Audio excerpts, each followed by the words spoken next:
Here's one thing you should never do when you're trying to get people to book a call with you as a coach looking for clients. It's answering their questions.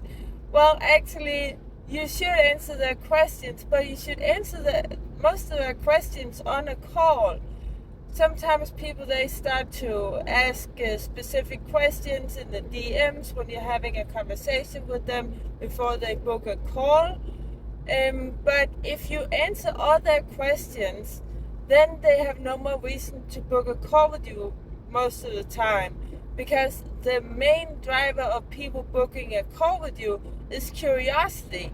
So if they're asking specific questions, then answer at high level.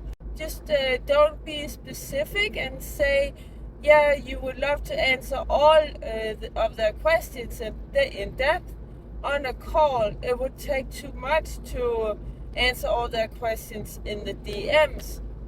And that's how you can get people to book a call with you, because then they're really interested. But if you're answering all their questions in the DMs, then most of them will not be booking a call, because they're not curious enough to actually have a call after they have their questions answered.